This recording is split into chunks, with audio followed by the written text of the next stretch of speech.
I got no sleep. I gotta do the ride out tonight. I think Bobby's on the mainland. Please tell me I'm not the only BMX guy there today. Anyway, let's see. It should be going now. Let me just check the stream monitor. Oops. Online. Yeah, Twitch as usual is screwing up. That's all right. Okay. Let me switch to. Oh, flip my camera again. Why does this thing keep flipping my camera? Driving me nuts. Here we go.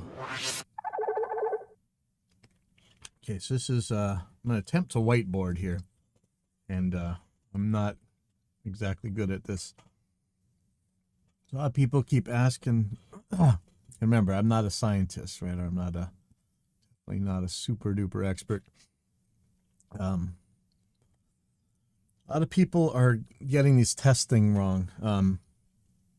I have to be really careful about what I say because the forces of YouTube and Facebook and Google especially really don't like science communicators, and they will bust us whenever they can. So you guys know what we're going through over the last couple of years, and you know what disease we're talking about. I'm just not allowed to say it. So at the beginning of this thing, we had the PCR tests, which were they would look for a sequence of code as if I understand right, they were looking for a short snip of DNA or RNA of proteins, and of course that led to speculation that this thing could live for forever out of your body or whatever. I think it was said 17 days on this pole on one of those ships on maybe a handrail. Sorry guys, I'm not a doctor, and I have to be really careful about how I say this so I don't lose all my channels. So the way these things detected it, they were so sensitive that, we don't know if that stuff was still capable of infecting you or anything. Could be. And at the beginning, we were very cautious. We brought in hypochlorous acid sprayers right away. We did a lot of stuff. So, I mean, that's a really very accurate test. I think if somebody's out there that really understands this stuff, please tell me. It's called like the C value or whatever. How many times you would run the same test before it actually show that sequence of proteins. So like the higher the C value, the less of the I can say virus, right? I'm allowed to say virus. I think I'm allowed to say virus. How much virus the higher the C value, the more virus needed to be in your body to be detected, basically. Again, there's a million caveats to this. But what really I think matters to us is, getting back to life. So let's just say there's this line here. Okay, and I'm trying to learn how to use my Wacom at the same time. So we're gonna go. So we have a little curve up, a curve down. Now, this line here, I think maybe I can do a different color. Hold on, I don't really know how to use this, but let's make this red. Yay, red line. Okay, so red line is. Can I type? How does this work? Add text. Okay, much better. I'm not gonna write this very well. That's why. So the red line is the threshold of detectability. Let's say. The idea is, well, I shouldn't paint this green. Let me pick another color. I'm going to pick blue. Okay, so the idea is that up here is this line. I'm going to call this the threshold of transmissibility. Let's see. I need to map this. Anybody know how to use these Wacom things? I need to map this to the thing a little bit better than I would. Transmissibility. I don't know if that's really the word you're supposed to use, but so this line is the threshold of transmissibility. So you audio guys out there, you're going to get this right away. This is a noise gate, right? This is basically a noise gate. Hopefully you can see my mouse pointer. I'd really love to make this mouse pointer like gigantic. I'll learn that later. Sorry, I'm always trying to learn something. The PCR test can test it down here somewhat, right? But we're thinking that you need to have this much viral load in order to spread this thing. So it doesn't matter if you're this sick or if you're this infected. If this is your viral load down here, for the most part, it doesn't matter. You can go to school, you can go to work, as long as you're below this blue line, right?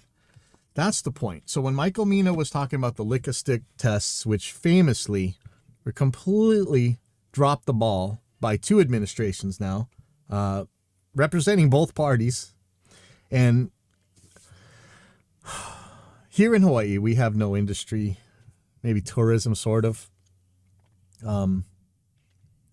This was a chance to really put us on the map. I mean, this would have been great. There was a local company who did develop some stuff. It's not like Michael Mina's lick-a-stick, but the point was to have something really cheap that you could take every day before work or before school, so you didn't mess other people up, you know, basically. So you're not spreading this thing. You're not creating new variants.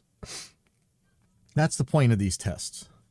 If you need to know exactly who's carrying it, you need this super duper PCR test, whatever. But then there's a caveat to, again, there's another caveat. There's a very good chance that you can show positive on a PCR and not really still be infected. But I mean, that's an argument. It's just something to keep aware of. But the other problem here is, how far are these two apart, right? We've had some variants lately where this, in the same day, you go from here to here, you know? I mean, of course, you're in the same day, you're going to go from here to here. But I mean, like, very quickly, you would go from detectability to transmissibility. That, you're going to have to be a little bit more paranoid, right? And also, which direction are you going? Are you taking the test right here? So tomorrow you could actually be above the transmissibility, or, you know, whatever. Or are you taking the test right here? Are you taking the test right here and tomorrow you won't be transmissible? That's why these things need to be cheap enough where you take them every day. And that was the whole point. That was the Michael Mina thing. That was the lick-a-stick thing. That was the thing proposed to the powers that be in Hawaii that just dropped it. Could have. Sorry, we got so many people out of work. It would have been great to get this going, you know. But this is really what it is. So when you guys are when you see somebody say, "Oh, those stupid tests aren't accurate," it's what are they accurate for? So you audio guys, again, let's say this is a noise gate. Here's your threshold right here. You want it to pop open whenever there's a sound, or is this how loud the snare drum is down here? This is how loud the kick drum is up here, the blue line. So you want to gate out anything that's below the blue line, even though it would trip the gate above the red line. I mean, if you want to think about it that way, that red line would be your noise. This is the stuff you don't care about. It could be an active infection, but it's not enough load to, allegedly, it's not enough load to transmit in most cases. That's where we're setting the noise gate. We don't want a snare drum popping open the kick gate. We don't want a hi-hat opening the snare gate. We only want to hear that snare. We only want to hear that particular drum. And this curve, this area of the curve at the top here, is that drum, right? So, at least in audio terms, I think you understand why they talk about the sensitivity, the less sensitivity. And okay, for the pedants out there who are going to fry me for this, yes, I know specificity and sensitivity, but in this case, I'm just talking about what the load is before this thing gets detected. It could be wrong. It could not be specific enough, whatever, but I don't want to get super far in the weeds. It's just the part we care about is up here in the curve. That's the part where it transmits. This part down here, this is your noise. This is your hi-hat in your snare mic. You don't even want to hear this stuff. It could be there in the population. For epidemiologists and all those people who need to study that kind of stuff, the big numbers of this disease, they do need to care about this down here, whatever's detectable. But for us to get back to living our lives, the rapid tests should be up here. And I've actually been taking them a couple times a week now, so I'm getting to see this myself. Not really around people much, I think. So I probably okay. I've been okay every time, but it's interesting seeing it for yourself. I haven't ever taken a PCR test. I think my cousin did, my uncle did. Oh man, I don't want to take that. That sounds horrific. But anyway, I hope that this makes some sense. This is the part we care about up here above this blue line. That's the part where you're getting other people sick. That's what we should be testing for in most cases. I mean, if you're going to go for a transplant or something, make sure then you really got to watch. But I don't know what you're going to do about it anyway. It's actually, I'm really scared about a family member because of this. But when some meathead preacher tells you, stupid test, it's not sensitive enough. It doesn't do nothing. It's the devil's work, whatever they say. This is what they're doing. This is what it's supposed to do. It's supposed to check to see if you are carrying enough of a load to infect other people and ruin somebody else's life. You're free to ruin your own life, But you're going to come into my place. I would hope that you're okay. I mean, we don't have any super strict protocols here, but we're being very sensible as much as we can. We're doing shows, and it's a little bit of a concern. But I think we're being smart. Anyway, that's not about it. This is about understanding the difference between the threshold of transmissibility or infectivity or something and the threshold of detectability. They're two different things, just like on your noise gate. You want to get rid of the noise. It depends what you want to read. You don't want any. You want to detect any if you're if you're doing studies or whatever. But anyway, I probably just lost all my channels because of this, but I didn't use the word, so hopefully they're not really going to bust me, but I will see you guys.